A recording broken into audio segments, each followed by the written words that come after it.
Hey everyone, welcome to Truth Lies Shenanigan. I go by the name Neo Nix, and I'd like to thank all of you guys for joining us. It's March 3rd, 2021, and for today's show, we'll have our spotlight on author Frank Zakan Jordan to speak with us about his numerous books on the unmentioned and untold culture and history of African Americans. And later in Hot Topics, Jose guest host tonight for Lizzie, where she'll be showing us how the GOP is embracing Nazi symbols. Robbie Rock asks if Canadian hairdressers should be required to learn to style black hair. And Gianni Storm wants to acknowledge Women's History Month. And of course, make sure you stick around till the end for our game show where we'll be doing Women's History Trivia. And as always, we need your support. So go ahead and share this live feed with your friends and anyone you think might want to listen in. But before we get into it, let me introduce you to my wonderful co-hosts, our very own literal rock star with the amazing rock band Fallen Machine, coming to you from Sudbury, Ontario, Mr. Robbie Rock. Robbie, you're muted. Oh, hey, what's up? What's up? Sorry about that. Yes. So you can tell that I'm in need of a little bit of time off, which I've treated myself to in the pandemic. I decided to use my vacation time to do some bookends on the weekend. I've taken a week off just to recharge. Feel good. All right, sounds good. You need a week off. I think all of us do. Right? Yeah. Then we have streaming from Atlanta, Georgia, college student, model, actress, and co-host of our new show, TLS Unscripted, Miss Gianni Storm. Hello, guys. Happy Hump Day. I missed you guys on Sunday, but it was really good seeing O in my position or in my position. I'm so privileged, but no, in co-hosting. So I'm glad to be back. I'm very excited to get into the topic today. Now, can you do something for me real quick? Remind people when and where they can watch you on TLS Unscripted. Yes, you can watch Olivia E. and me, Gianni, on Unscripted on Instagram on the TLSLiveShow, Fridays at 6 p.m. Eastern Standard Time. All right, and filling in for our Lizzie, who's still joining us online. So make sure you're commenting online. Also from Sudbury, Ontario. If you follow us on Twitter, this is the woman behind the TLS Twitter page, Miss Jose. It's me. Thank you so much for having me. I'm super excited for tonight. Welcome back to the show, Jose. Thank you. Welcome, Jose. For those who haven't figured it out, Jose is Robbie Rock, better half. She is. And she's an awesome addition to the show. Better half. That's right. Definitely the better of the half. All right, guys, I have a quick fire question for you.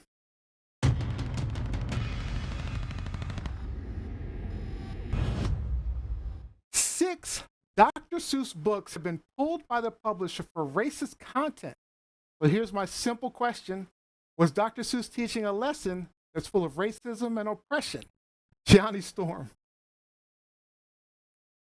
I have a rhyme. Today, you are you, that is truer than true. Seuss's books represented Black people. The percentage is 2. Jose. Awesome. I have a little rhyme myself. Ignorance is bliss. Should you live in this? No tolerance to be discriminant. Time for change is imminent. Imminent. I love it. And I love it. Oh. Was he doing something immoral? Maybe, because he lived in a time when all of that was normal. Robbie Rock. Values grow with time, with reason and rhyme. What was once thought of as great can now come off as hate. Use tolerance, understanding, and respect to figure out which images to vet. We know better now, so racist pictures, disallowed. Disallowed. All right. Good, guys. Okay, so the 6 books are And to Think I Saw It on Mulberry Street, If I Ran to the Zoo, McGilligan's Pool, On Beyond Zebra, Scrambled Egg Super, The Cat's Quizzer. And I should point out, his daughter has since suggested a disclaimer instead of censoring. And many libraries are fighting against censorship. Have any of you guys read any of these books, and did you find the imagery or words racist? I'll start with Gianni. Well, I I you ran through them fast, but I feel like I may have honestly, when I used to be young and look at Dr. Seuss books at the library, I would love them, like, because they were so kooky and funny, and I would talk like that. But I do remember feeling like I don't see a lot of Black people, but at the time I felt like that was for every book. Like it was for a lot of popular books that I loved, honestly. So All right, yeah. Robbie? it I used to buy the books for the kids. I read the books to the kids, and I never came across any messaging that I can really recall as being overtly racist. But as I was looking at some of the images that we're talking about, I can appreciate where this is coming from. I can't remember which book it was specifically, but it shows just a long row of Chinese migrants coming through for the gold rush. And the way that they're depicted is very much a caricature of a Chinese person. They're all coming in with their little English bowler hats, little round glasses, little Fu Manchus, the buck teeth. And it's just like, okay, so the story isn't racist, but that image absolutely is. So, Sure. and like, it's like we've alluded to before, what was okay then doesn't hold up now. And it's good to see ideas evolving and changing. I hope that the books just really get a retooling because that's all they need. Jose, your thought? Read the books when I was younger. I even had a lot of the books, early 20s, to be honest with you. And it is amazing what you find now that you revisit it, because I don't remember those books as being as such. And now that I'm going through them and I'm looking at, the pictures, this is when I'm going, oh, hey, like this was wrong. And was it tolerant back then? No. But I guess it was. We didn't really talk about it, right? Mhm. It should have never have been tolerated, but more so now. So getting rid of them, there's so many books that he wrote. I don't think we're going to miss them. Good thought. So my thought is, could he have drawn racially ambiguous characters? He could have. I mean, but if you again, and I alluded to this in my rhyme, is that you know he was living in a different time. Now there is some reference that he um, had other drawings and other things that were overtly racist. Um, and I don't know, but he drew a lot of ambiguous characters. He and like I say, he's a product of his time. And if you think about like Cindy Lou Who, her character is of a white person. Sometime later in history, it's quite possible this might seem offensive to white people who may at some point actually be the minority on this planet. Actually, I think they're the minority on the planet, but maybe the minority in this country. So um, I don't know. It's a tough one. It's a tough one. Uh,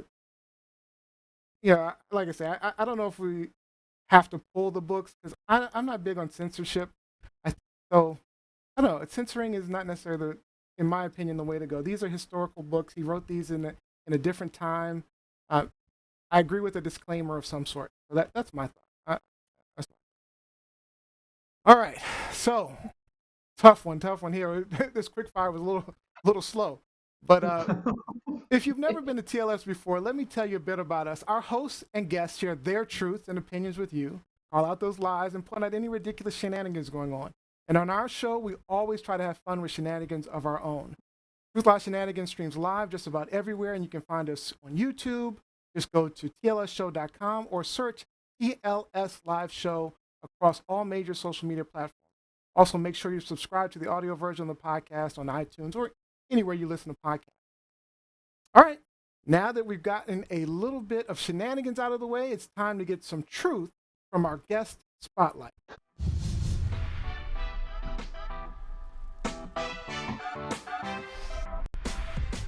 Today's spotlight is on author Frank Jordan. Hey, Frank, how's it going? Welcome to the show. How are you? Hey, thanks for having me. Yeah, no question. So let me quickly introduce you to our audience. Frank Jordan was born and raised in Brooklyn, New York, where he was fascinated with the unmentioned and untold culture and history of African Americans. This prompted Frank to write 7 Black history books, including 2 Amazon bestsellers in 2012 and 2014. He received many literary awards, including a 2018 Book of the Year at the Nat Turner Museum for his book, Uncovering the Evil of America, What the FDA and CDC Failed to Tell You. He believes his job is to educate African Americans on the unmentioned greatness and genius of what we have achieved and contributed and accomplished throughout the earth. Frank, I'd like to thank you for joining us. And I'd like to let our Having me. audience know we've added a link to the description so you can check out his books on Amazon.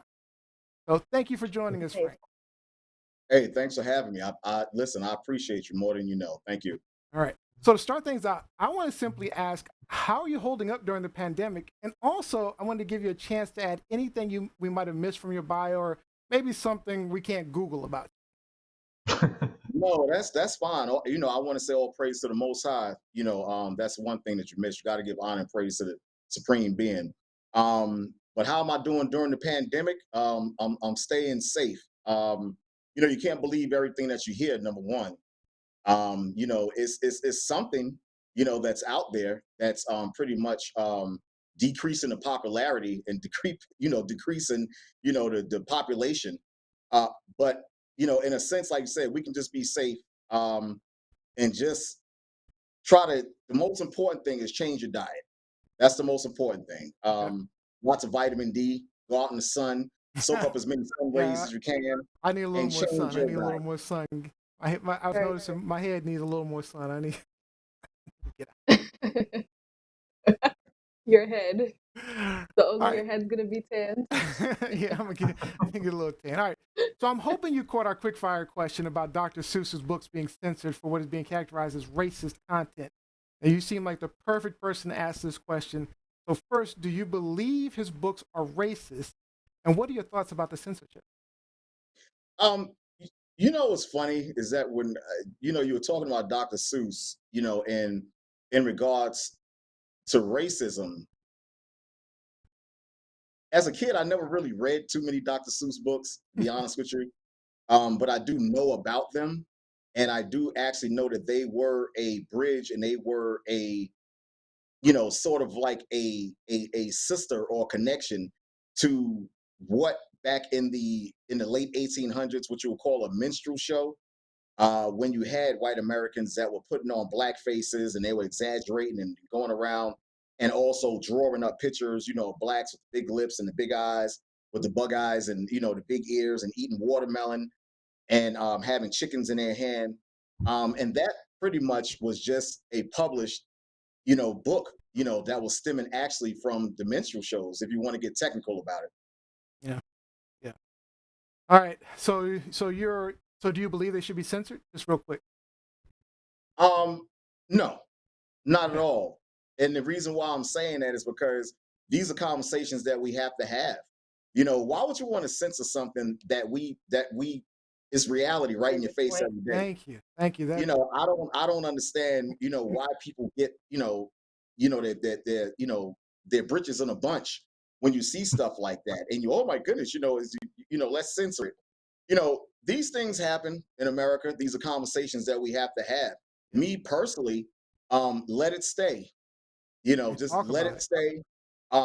Just so people can be educated on the book itself and the propaganda that goes along with it, and the detail and the history on stuff like that. Because if you don't know any history, you don't know yourself. You're just existing Yeah. All right. That's a Tom, very I good see some comments online that I just want to get to real quick. So already. Olivia says, "Yes, sir. Power. You started this off with power, sir." Talking to you. She also says she loves to see a melanin author. Um, uh, Lizzie Enders is telling me this is not censorship. Uh, and then Mike Winter says the same thing. Censorship is not the same thing. All right. So let me ask you this, and I'll get to the questions from our co-host. But what is your goal when you write your books? Many of the titles are pretty deep, inspiring, in some ways inflammatory to some groups of people. as you're pointing out, many atrocities of this nation, right? So, what do you hope people will get out of reading your book? Well, the whole American educational system has not only pretty much just misguided, our history. When we were kids, listen, when we were kids and we was going to school, most of the time we learned about American European history. I mean, I'm pretty sure everyone can agree with that.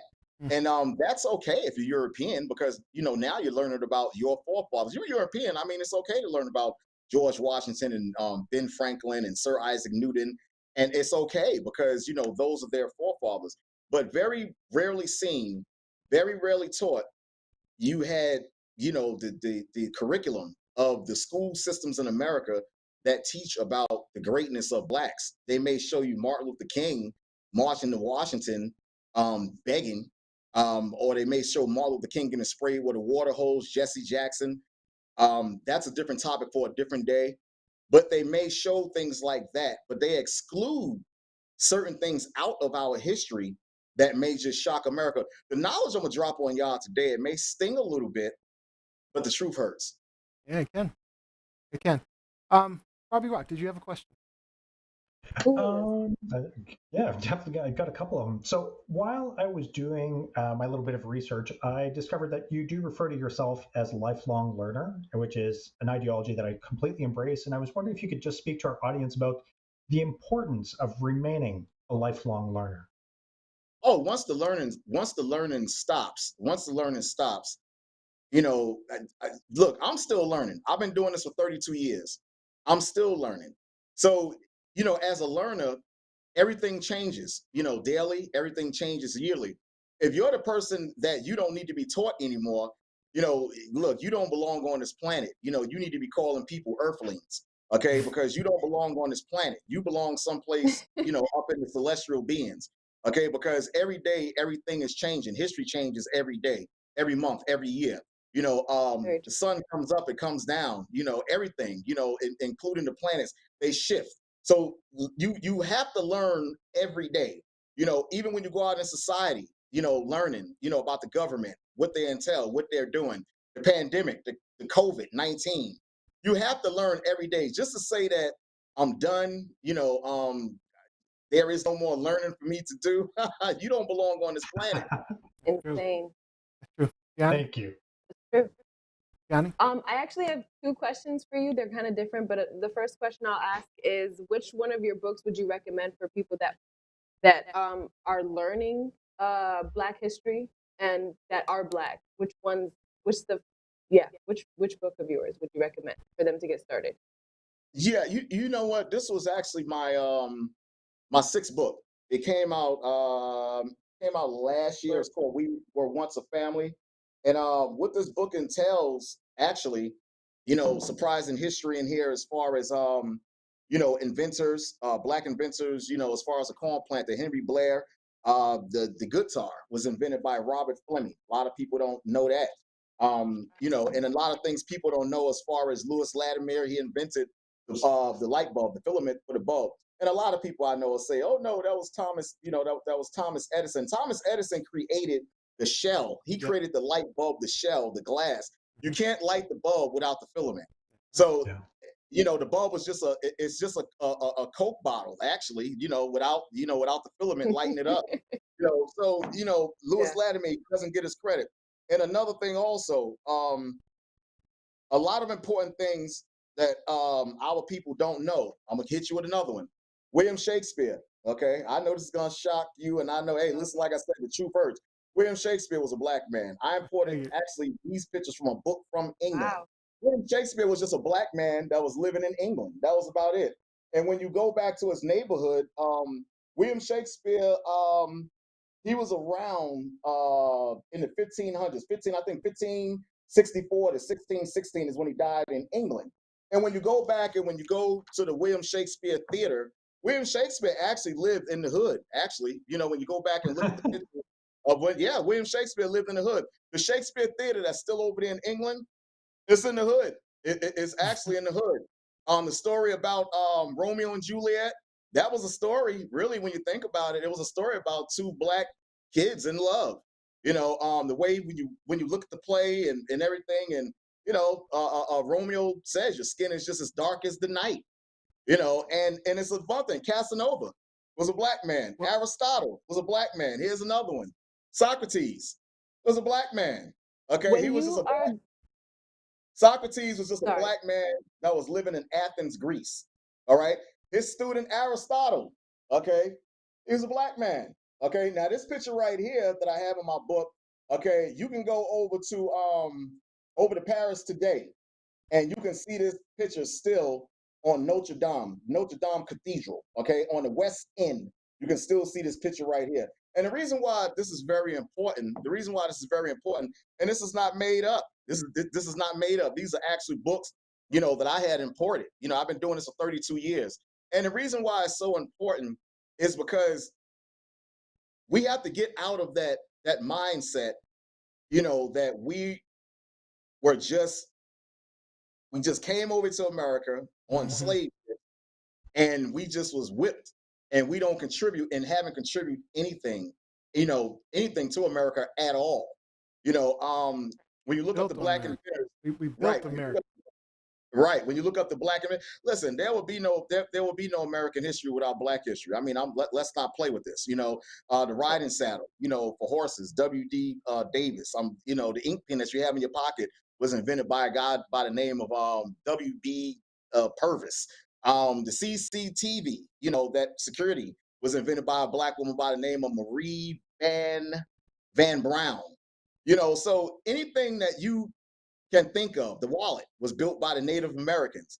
So anything that you could actually look at through your everyday life. Look at Gladys Mae West. Don't you know that's a black lady that's still living that invented the GPS system? Nobody gives that. I'm aware of that. Yep. The GPS, Gladys Mae West. That's right. Yep. Right. Pencil sharpener, John Lee Love. Yep. Fire extinguisher, Tom Marshall. Yep. The shoe, W.A. Delts. So it's anything, the refrigerator, John Standard. Hey, so you got to look at these things and you say, okay, well, where does Steve Jobs and where does guys like Steve Jobs and the Apple owner, what's his name again? It was Steve Jobs. What is the other guy name again? Steve Jobs and the guy with the round glasses, the bifocals. You know what I'm talking about. Yeah, from Microsoft, Bill Gates. Bill Gates, right. Now all of a sudden, now he's a medical scientist. He's a medical. Yeah, he knows all about COVID. Gianni, did you have another question, Gianni? Right. Yeah. That's a topic for a different day. Gianni. I was gonna ask you about like where you get your research or where you get your information for people that want to do that for themselves. Some people like to see it for themselves. I'm one of those people. I like to know where you get your research. Hey, listen, Gianni, you can actually, there's a such thing as called a plane, and you can travel.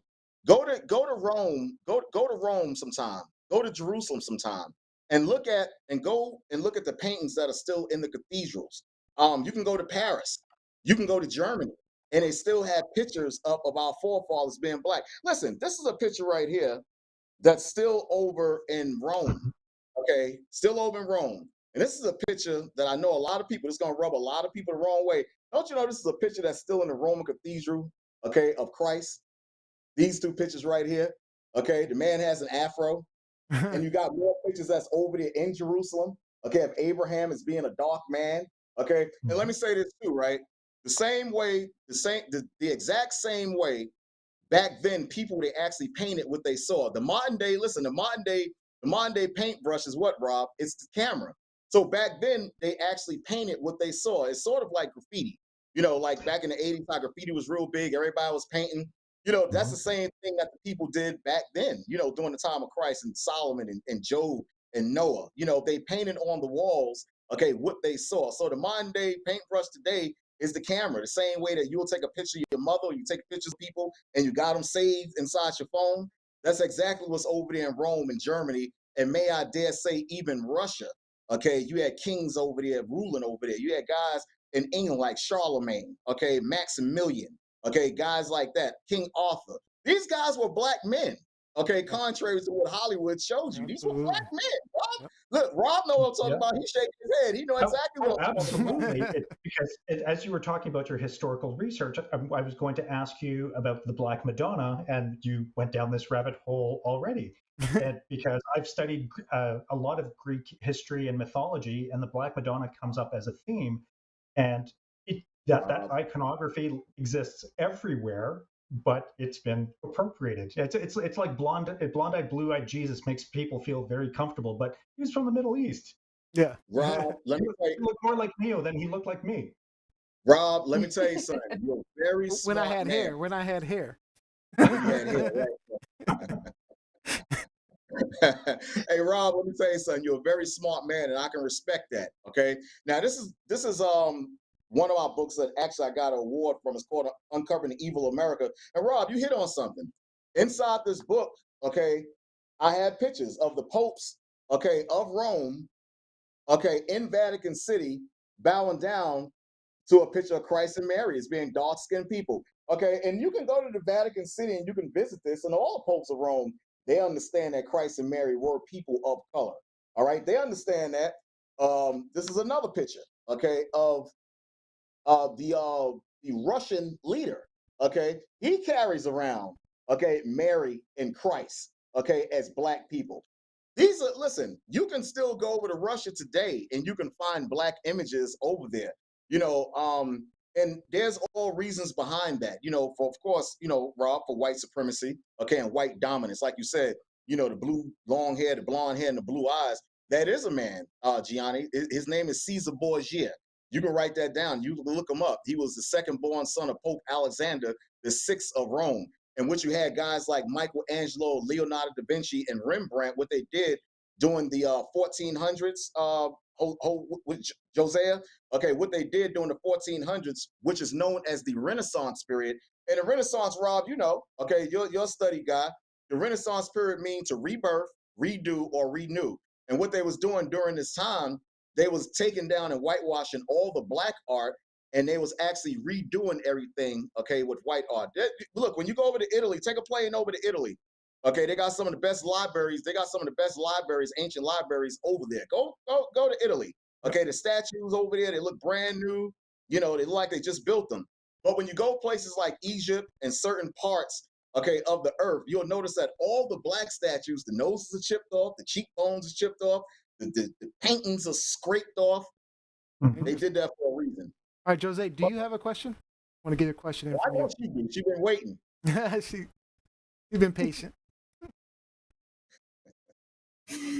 Thank you.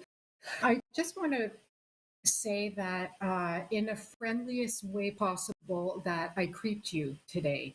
I am an avid reader and I am part of Goodreads. So I went on there and of course I clicked that I read all of your books. And I just want to read comments that I found about some of your books.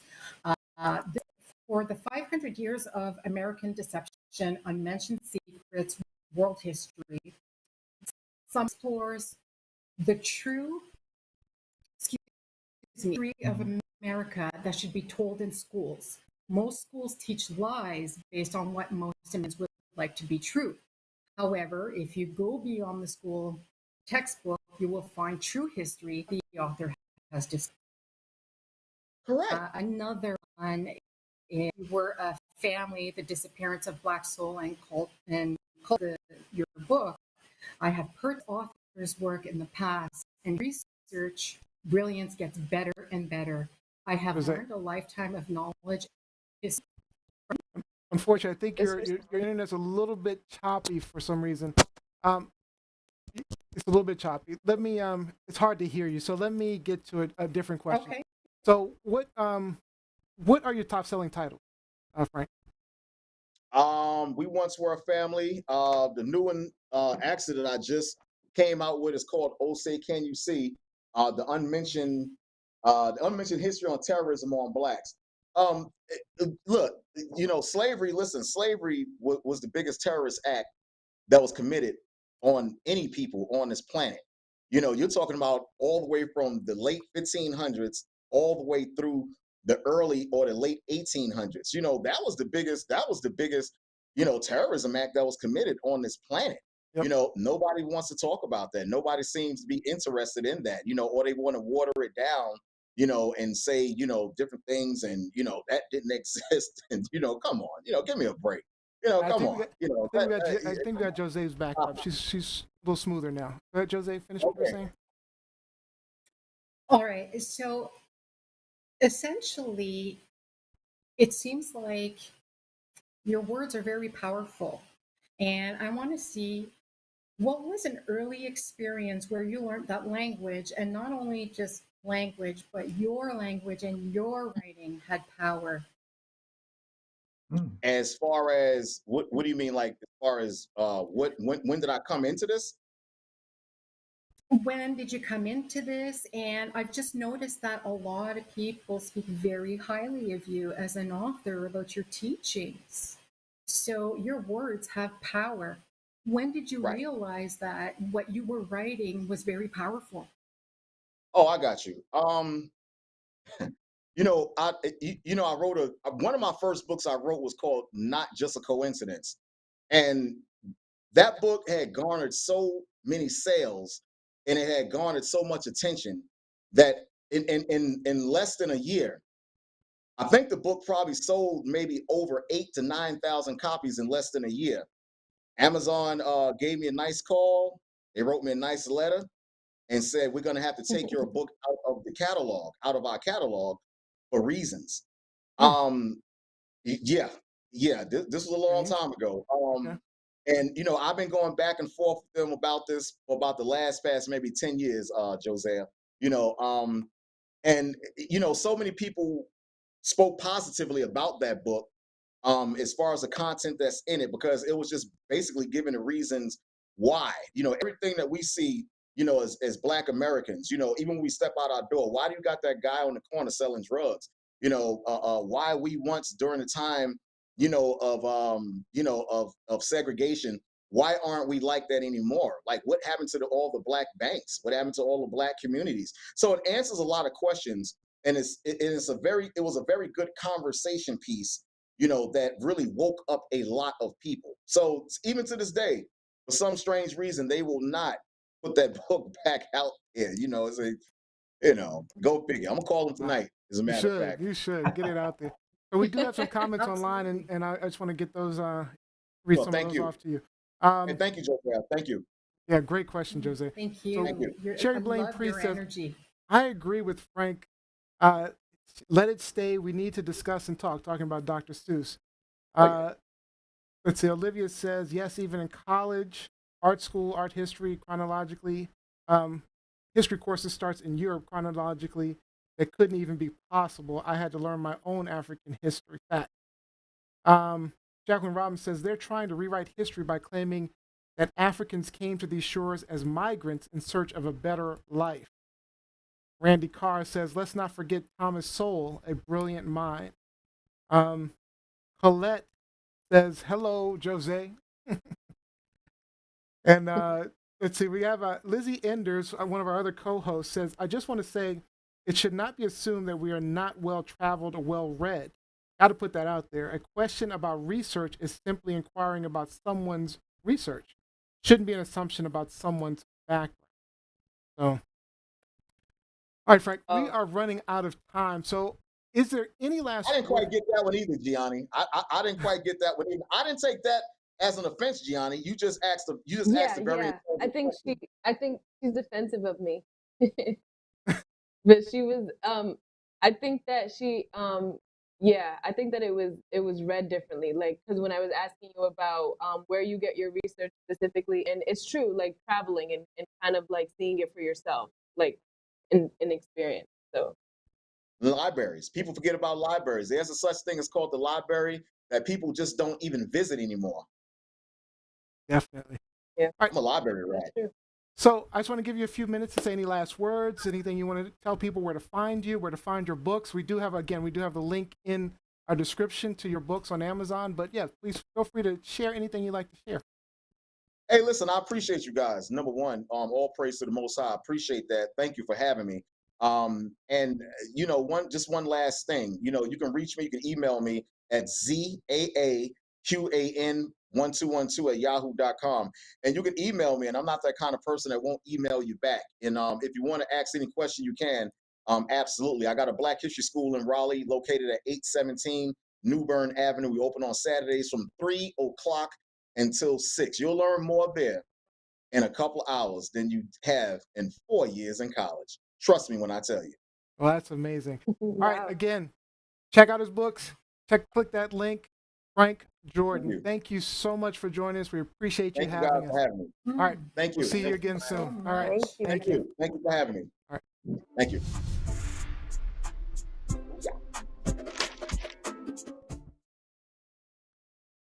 All right, guys. Frank, Pretty you've good been a guess. great guest to have during Black History Month. Yeah, we I couldn't book him in Black know. History Month, so we got him the first date after Black History. We were so booked up for February. We had a lot of people in February, so it's yeah. So we did get him in the next show right after Black History Month. Yeah. Yeah. All right, so let's go ahead and get into our hot topic. Lies, shenanigans. Okay, the way Hot Topics works, our hosts bring you a topic they want to share.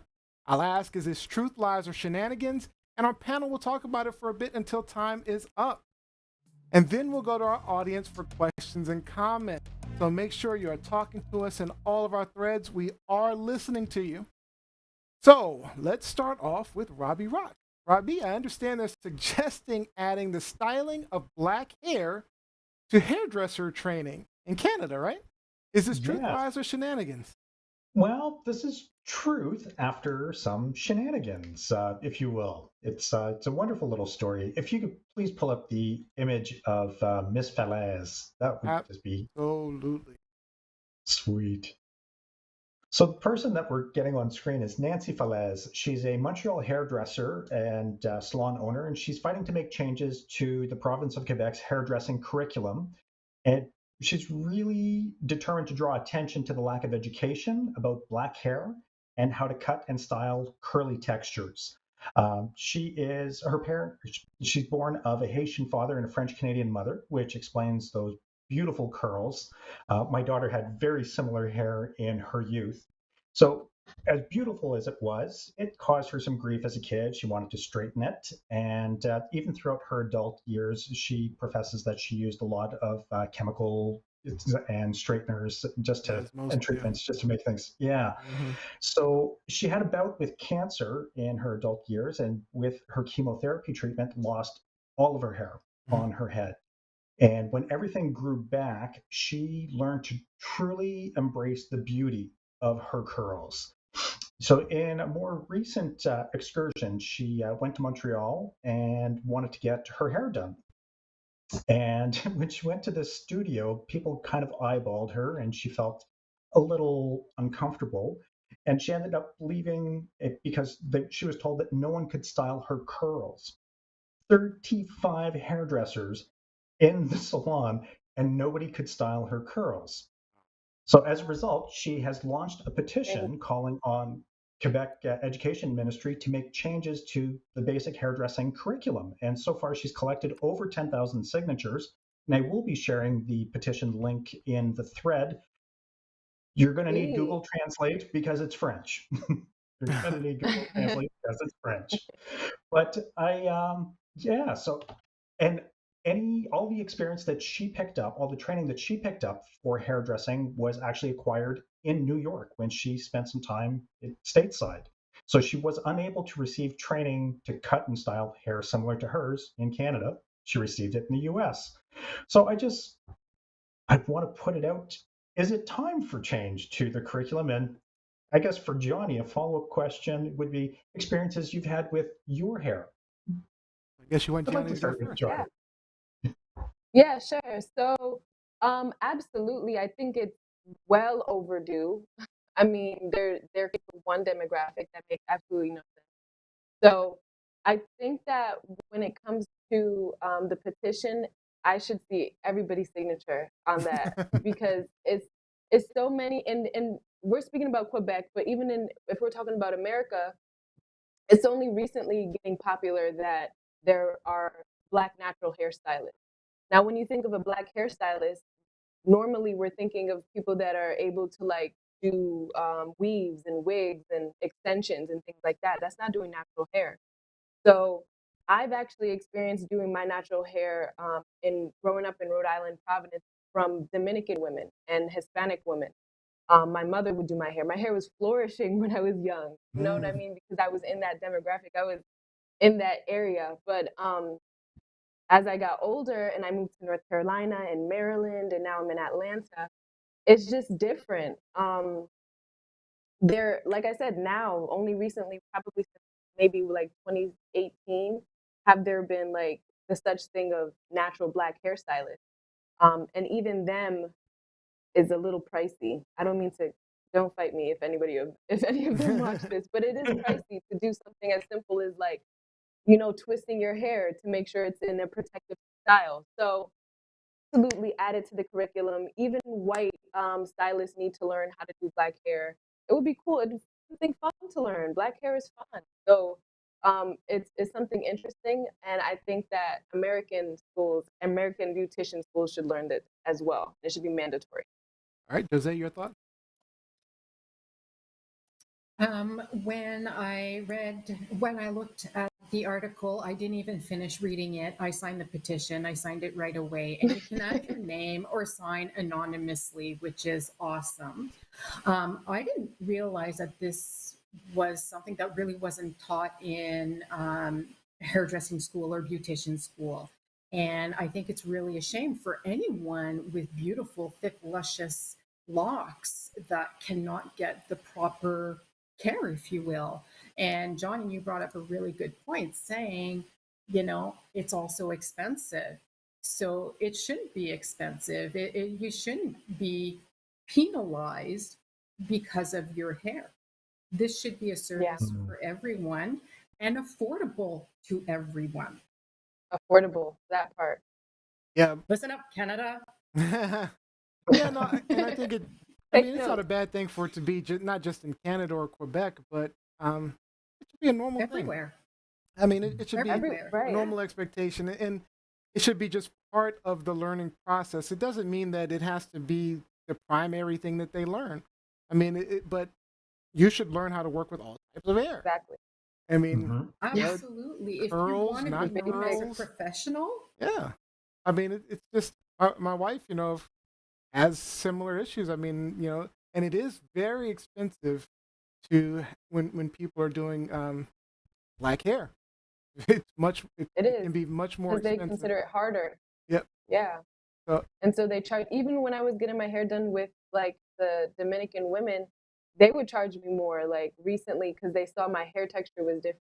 Your hair, even Black women, you know that your hair texture changes as you get older as well. So super complex hair. And I think that like any profession, you have to learn the ins and outs of the different things. Well, it depends on the profession, but it's the same thing for Black products too. I mean, they have like even sections of Black products and expensive. Oh my gosh. I know because you know my wife buys all that. First-hand experience.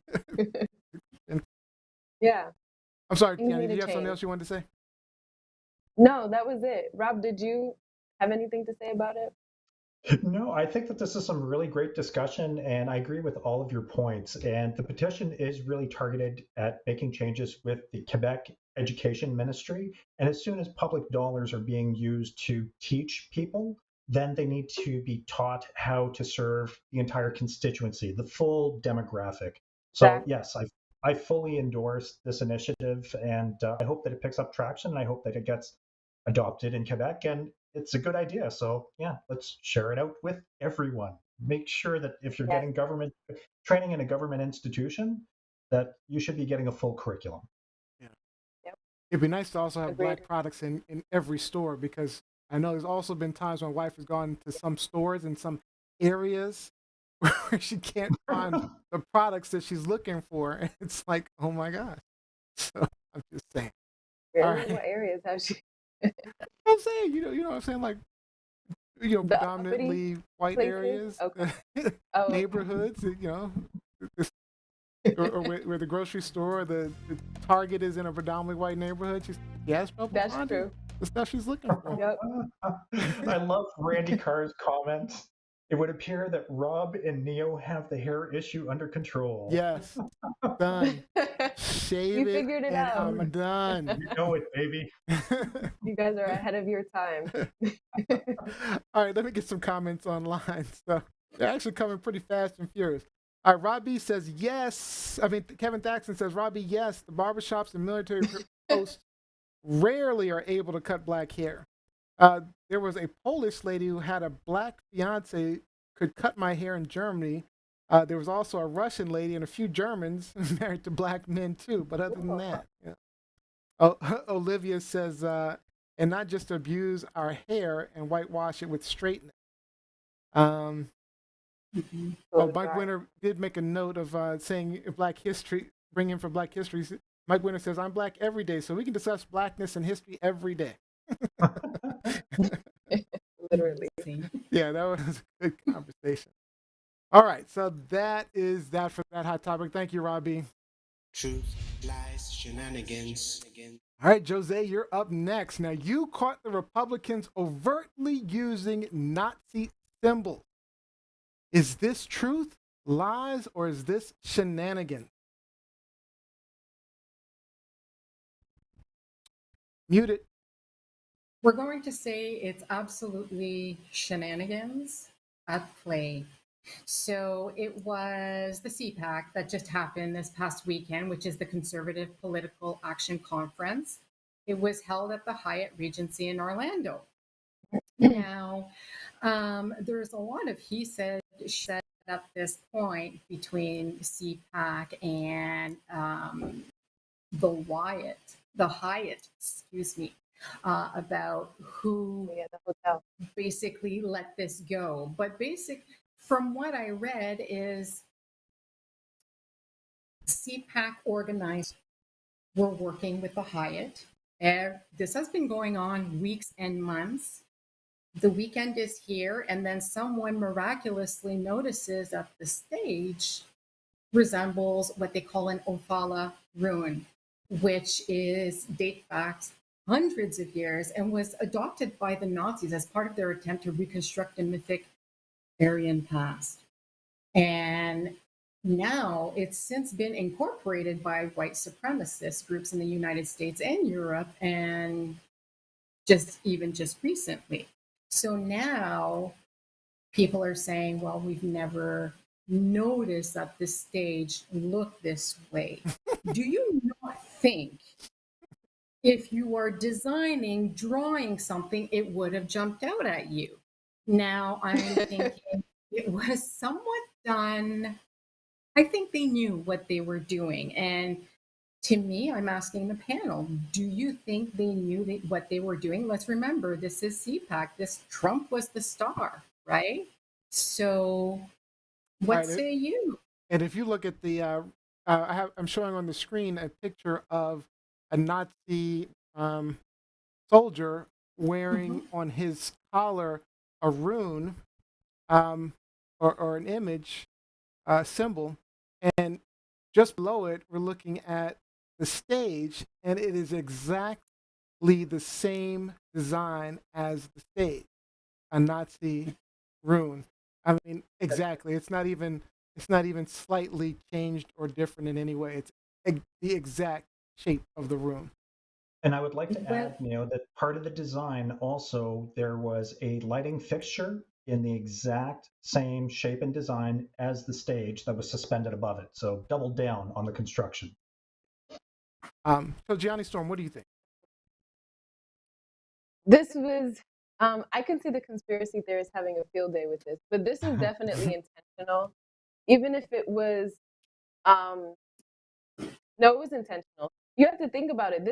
These are like lawmakers, leaders of people that are governing societies. Like they know what is going on, especially the people, production or whatever that's working the lighting or the setup and stuff. They know exactly what. So this was ritualistic, and I think that so ironic that Trump was, the star guest. So it's I don't know. It's a lot to untangle. I actually didn't even know that. Well, I know a little bit about the Nazis, but I didn't. It's not something that I like research for fun. So I No. think that I think that this symbol is it means something to them, and it would be interesting for us to know. If you guys know, let me know. But it'd be interesting to know like what that symbolizes um, in the scope of like power or like ruling, like the way they're going to like use their power or influence on society. So one, it is intentional, and two, what is the reason it's there for? Like why? Yeah. For ritual, for Yeah. stirring up trouble because they knew people were going to. Sorry. No, good. No. Yeah, no, just Go ahead. stirring up trouble. Like, what is the reason? Go ahead. Okay. Yeah. Sorry, there's a slight delay on your internet. I'm sorry about that. Go ahead, Robbie. Yeah, so the Odal ruin that we're seeing, so it's Odal based off of Odin, was used by some really extreme divisions of the SS, some very fanatical divisions of the Nazi SS regime.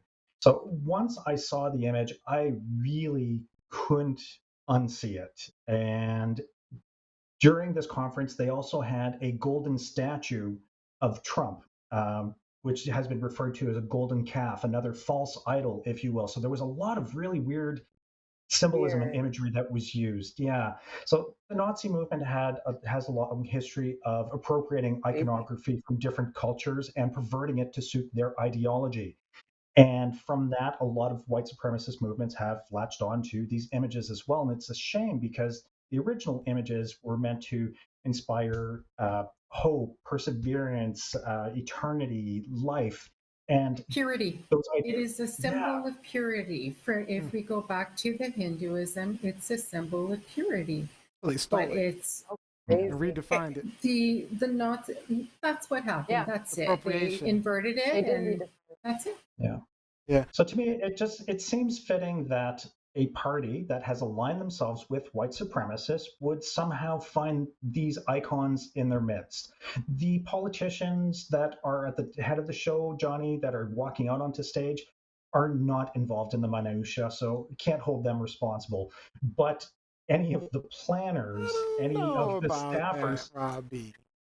I'm going to say, you know, You think everybody if knows I about were that, to go Robbie? to, if I were a guest speaker at this event and I were to walk out, hey, that stage, no, you can bet your ass I'd be hightailing out of there because somebody knew. it's wrong. That's true. It's absolutely, Take you part in know, it. they have a choice. They embraced it. I'm one for my brain loves symmetry, and when I look at it, it's a square platform with two extensions and many stages in front of curtains. But once you see the Odal ruin, you can't unsee it. Unsee it. No. And do I think it's coincidental? Perhaps, but it's just funny that it kind of aligns itself with the ideology that's been espoused for the last 4 years. The rise of Nazi Yeah. Germany, I've alluded to Hitler's rise to power, and I've compared it to Trump and his fanatical followership. So this is just really fitting, and I hope that people will see it for what it is. So, It's probably Oh, of subliminal, course.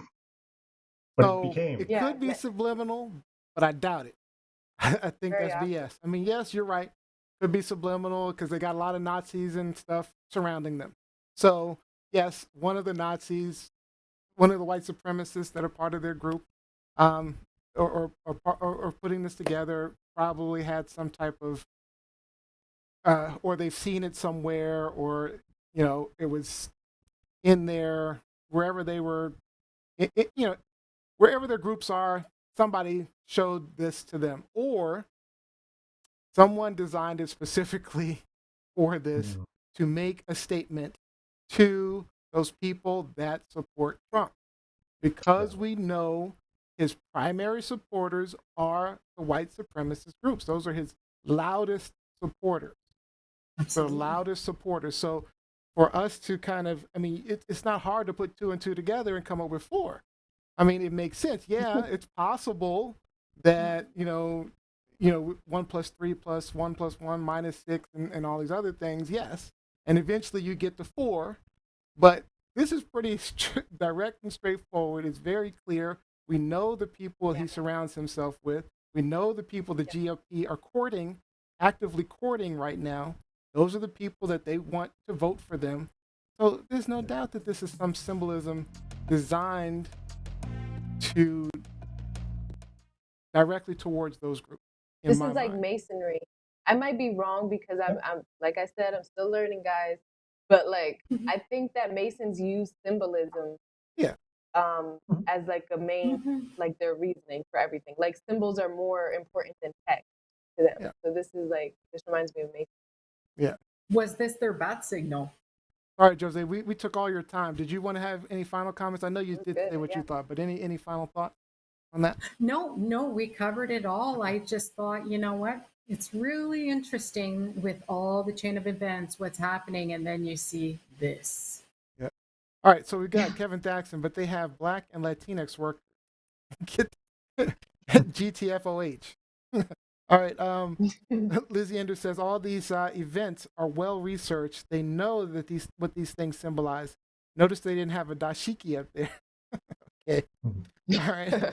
Jackie Robinson says, based on the some of the speeches, these people are no longer the fringe. They and their fake golden calf mainstreamed white grievances.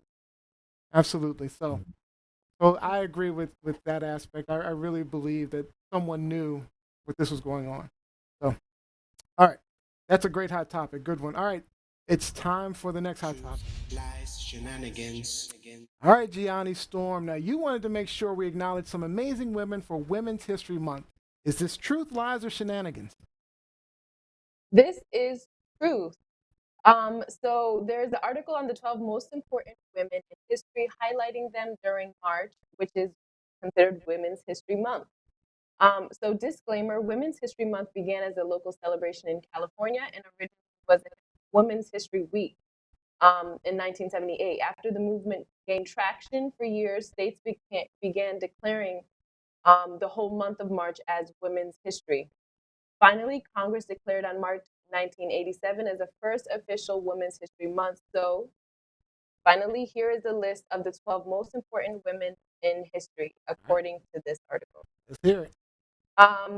Jane Austen, the romance comedy novelist originator. Anne Frank, iconic young writer and Holocaust victim. Maya Angelou, poet, singer, memoirist, and civil rights activist. Queen Elizabeth I, most successful monarch in British history. Catherine the Great, a historic queen credited for modernizing Russia. Sojourner Truth, the most inspiring African-American abolitionist and women's rights activist. Rosa Parks, revolutionary civil rights activist. Malala Yousafzai, I'm so sorry. I don't know how to say her last name. Survivor. Okay, what Rob said. And Pakistani women's education rights. Women's rights activist Marie Curie, Polish pioneering physicist and scientist. Ada Lovelace, English mathematician and the world's first computer programmer. Edith Cowan, Australia's first ever female member of parliament. And finally, Amelia Earhart, American pilot pioneer who flew solo across the Atlantic. Wow. And more.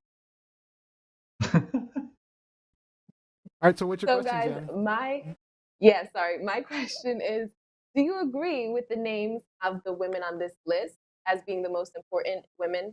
And who do you think should be added or maybe taken away from the list? All right, let's start with Jose, the other lady on the panel.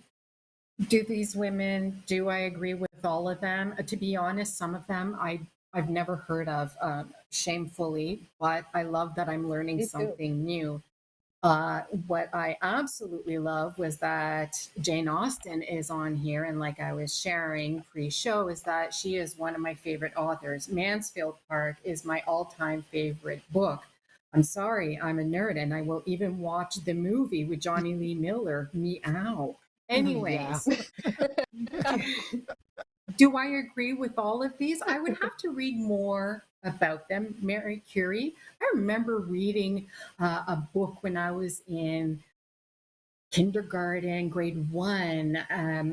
It was an illustrated book, and I was fascinated that it was like a woman scientist who I Yeah. would love to see later on, and that I think that absolutely belongs on here. And this young lady has my heart is Greta Thunberg. She's in Stockholm, Sweden, and she is known for the Greta effect, climate change and everything.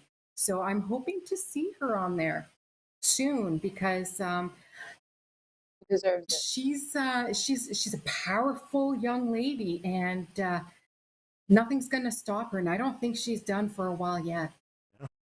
Hi, Robbie.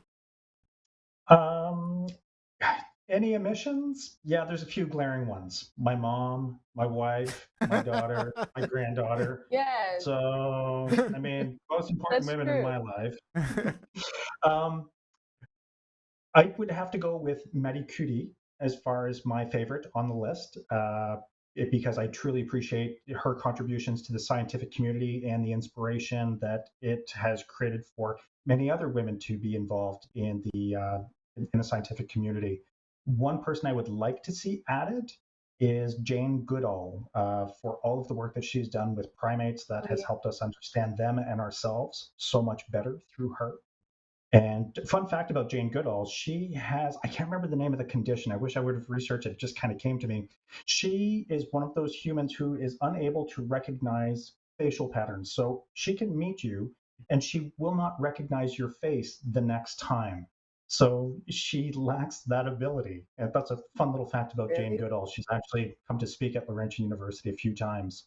Another one that I really admire on this list is Malala Yousafzai, an amazing advocate. I mean, to survive an attack like that, to take a bullet in the brain Oh, yeah. because you want to attend school, and to survive that, and then to become this staunch advocate for girls' education internationally. That young woman has my admiration and respect. So for me, For you. I have a lot of knowledge about many of the black women on here, obviously because of grew up, learning Black history. Actually, I love Sojourner Truth. I love Rosa Parks. I Now Maya Angelou is the top 12.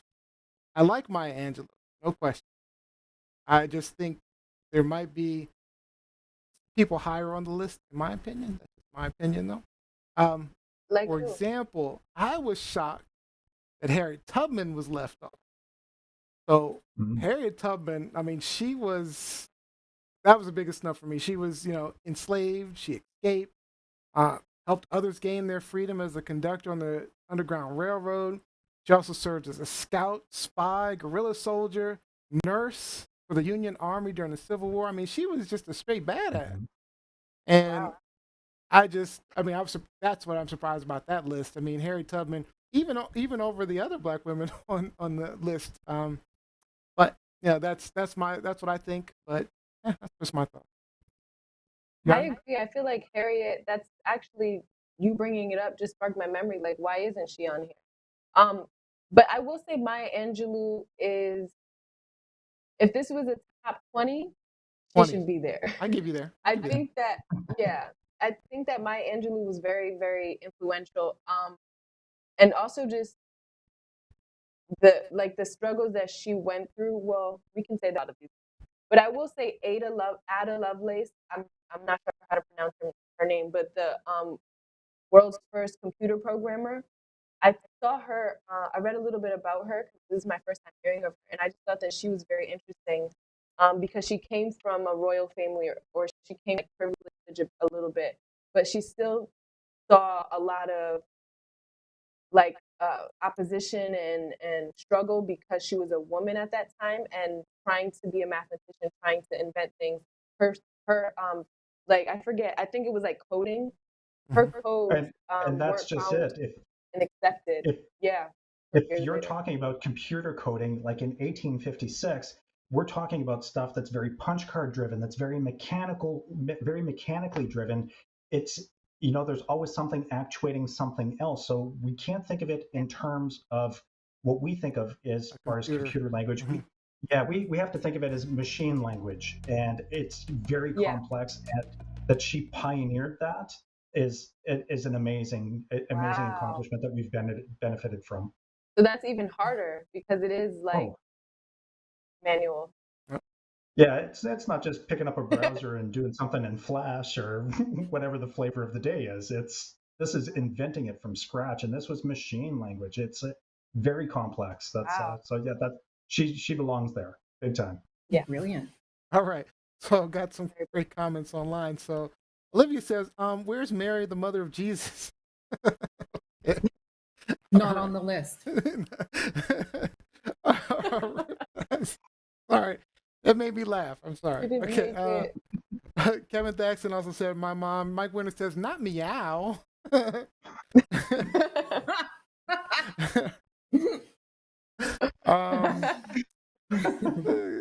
So Vanessa G says, go Jane.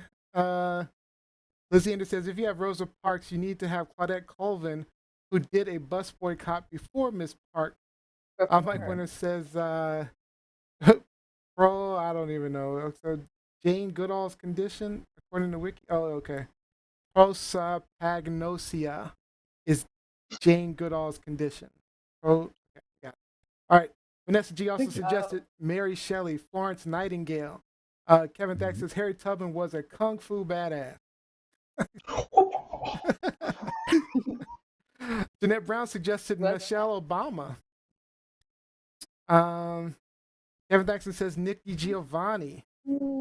Lizzie Anders says, if you have Anne Frank, where is Harriet Jacobs? Vanessa G also suggested Heidi Lamar, who invented the wireless. All right, that is it for Hot Topics. Great job, guys. Thank you, Gianni. Nice. Truth, lies, shenanigans. All right, as always, we love to end our show with a fun game. So here, let's do it.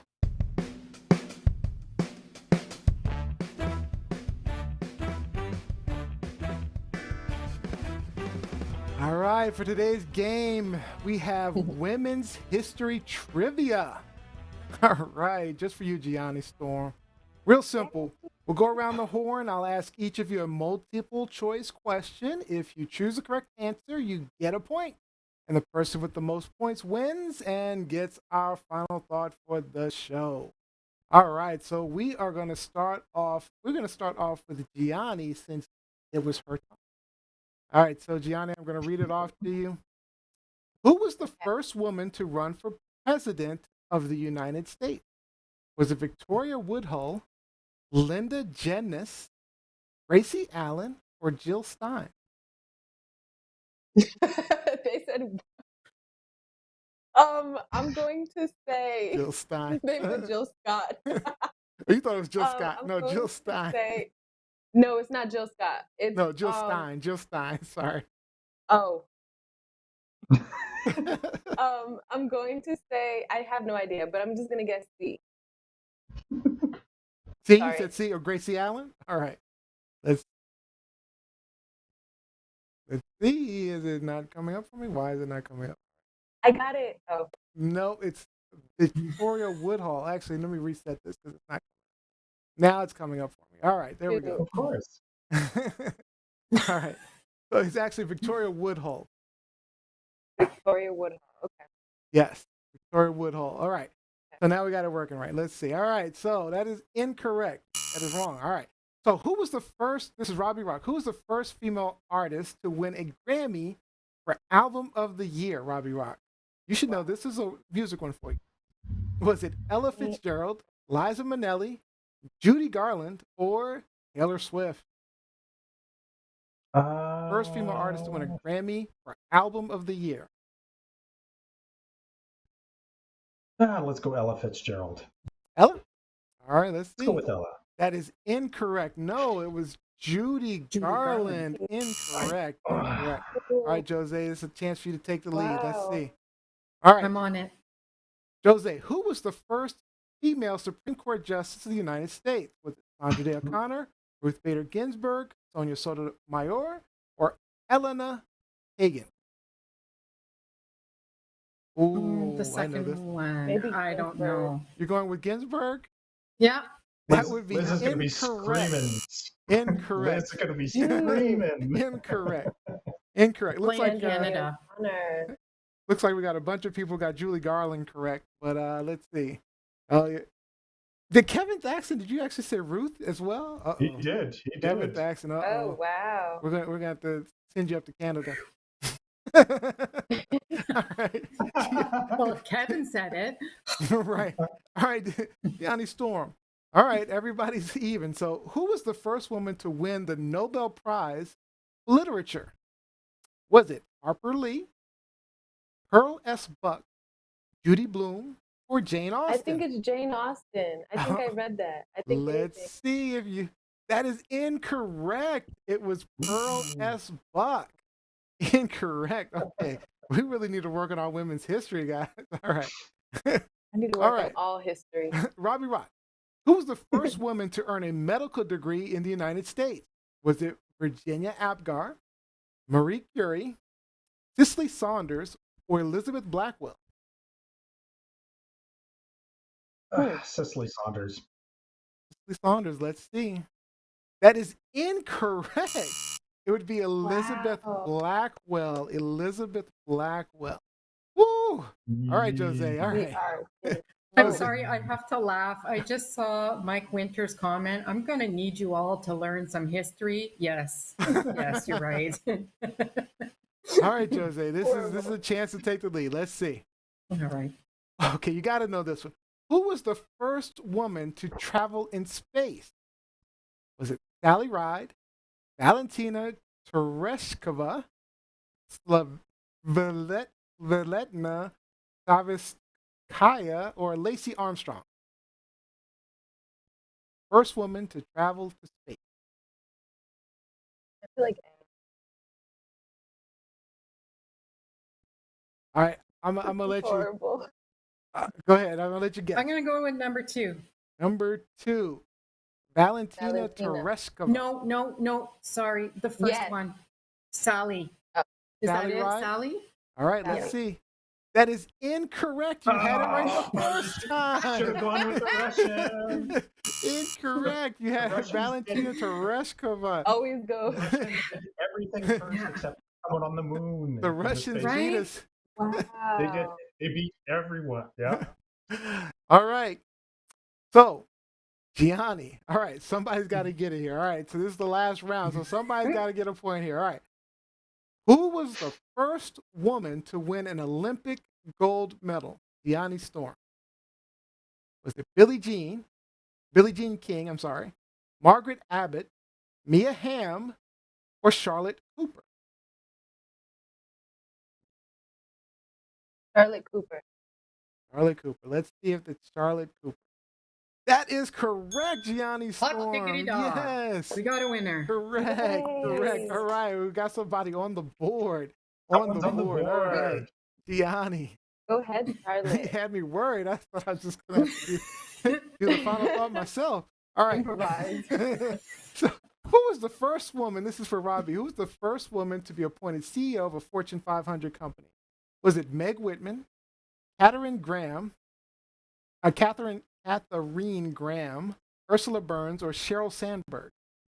No idea. Let's go Ursula Burns. Ursula Burns. That is incorrect. It was Catherine Catherine Graham. Catherine Graham. Catherine. I don't know. It's spelled funny. Yeah. All right. Yeah, it is. All right, Jose. Last chance. Last chance.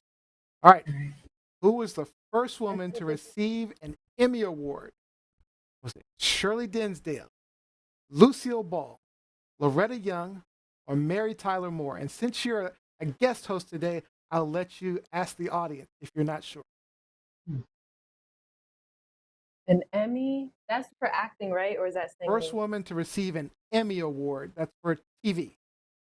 Shirley Dinsdale, Lucille Ball, Loretta Young, Mary Tyler Moore. I'm going to go with Lucille Ball. Lucille Ball. All right. Cool. Final answer. Sure. That is Fair guess. incorrect. Incorrect. That means Gianni wins the Okay. game. It was Shirley All right, Dinsdale. Shirley Johnny. Dinsdale. Whoop, All right. Good job, Yeah. Gianni Storm. Got one answer right out of 9.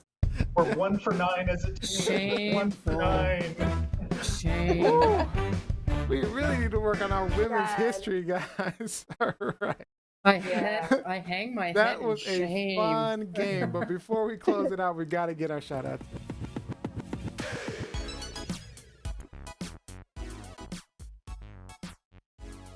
All right, let's start out with Gianni Storm. What's going on? Who you shouting out to? Shout out to Olivia.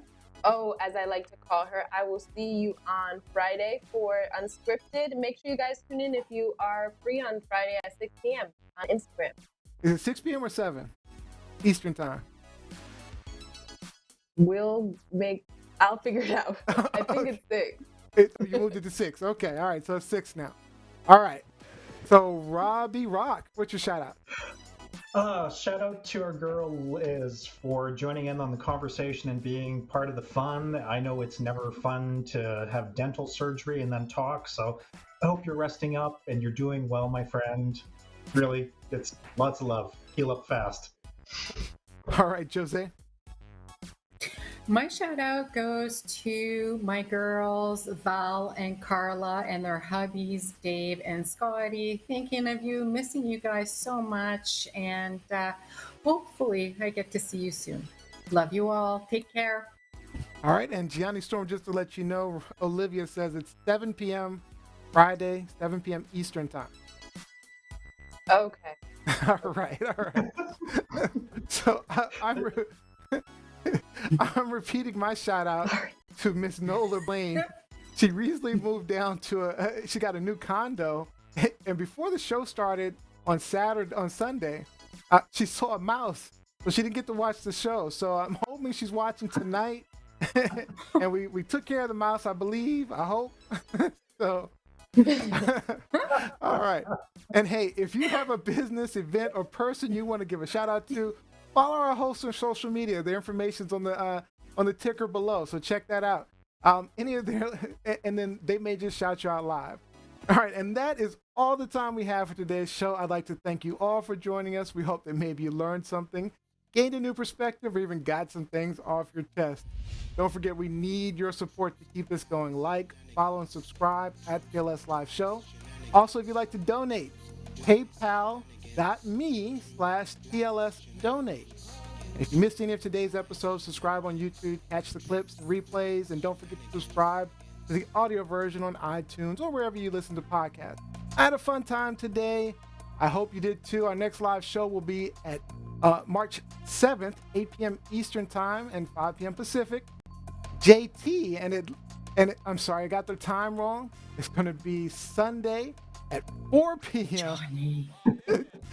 Yeah, I've been messing up the time. It's going to be Sunday, March 7th at 4 p.m. Eastern Time. We'll have JT, an Atlanta fashion designer, with his brand name, Logic.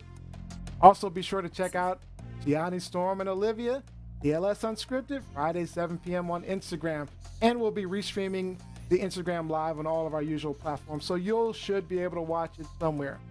And our winner for tonight's final thought would be Gianni Storm, unless she wants to let Jose have it. Oh yeah, I'll let you have it, Jose. All right. Really? I hang my Yes. head in shame. All right. Jose, what is your final thought? The final thought is, you know what? I really enjoyed what Frank had to say today, and just never stop learning. Continue learning, because if you think that you're done, you're not from this world. All right. Yeah, and I want to send a special thank you to Frank Jordan. Make sure you order his books from Amazon.